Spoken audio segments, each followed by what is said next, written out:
বিশ্বজুড়ে যখন ফিলিস্তিনের মানুষের উপর চলমান হত্যাযজ্ঞ ও মানবাধিকার লঙ্ঘনের বিরুদ্ধে প্রতিবাদের ঢেউ উঠেছিল, তখন সেই কণ্ঠস্বরের সঙ্গে যুক্ত হয়েছেন অনেকেই।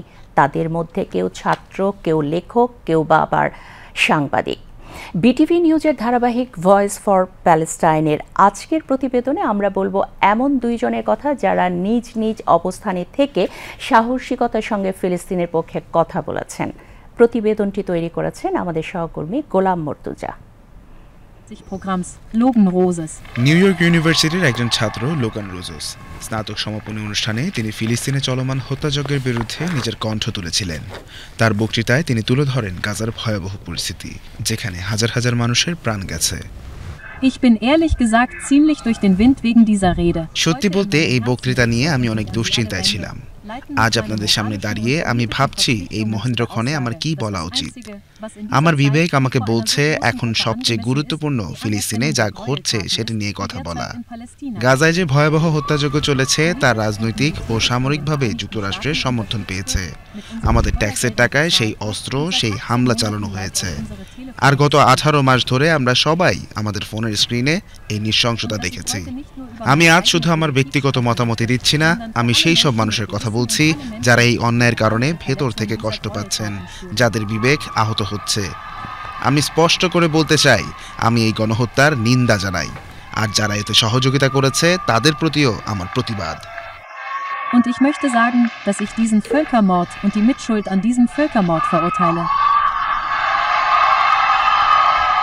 এই সাহসী বক্তব্যের পর বিশ্ববিদ্যালয় প্রশাসন তার ডিগ্রি আটকে দেয়, কিন্তু সামাজিক মাধ্যমে এবং অনুষ্ঠানে উপস্থিত শিক্ষার্থীদের কাছ থেকে লোগান রোজসের এই বক্তৃতা বিপুল সাড়া পায়। অন্যদিকে ব্রিটিশ আমেরিকান সাংবাদিক মেহেদী হাসানের অনুষ্ঠান মেহেদী আনফিল্টার্ডে অতিথি হয়ে আসেন অধ্যাপক ও লেখক খালেদ আবু এল ফদল। তিনি বলেন, গাজায় যে গণহত্যা চলছে তা শুধু ইসরায়েলের কারণে নয়, বরং কিছু মুসলিম দেশের নীরবতা ও প্রত্যক্ষ সহযোগিতার কারণেও তা চলছে। The genocide could not have happened. And let's be very frank about this. আচ্ছা, সত্যি বলতে এই গণহত্যা ঘটতই না যদি মুসলমান দেশগুলো নিজেরাই এতে সহযোগিতা না করত।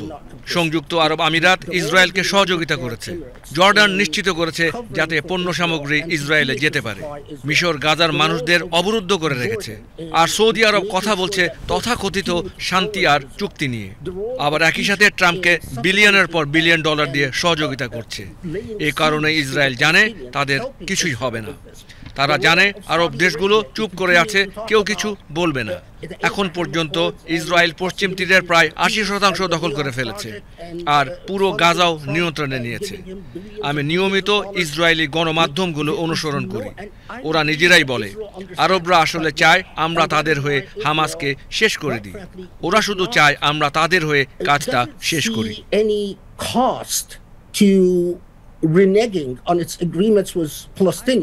খালেদ আবু এল ফদলের এই বক্তব্য দেখিয়েছে ফিলিস্তিন প্রশ্নে নীরবতাও এক ধরনের অপরাধ।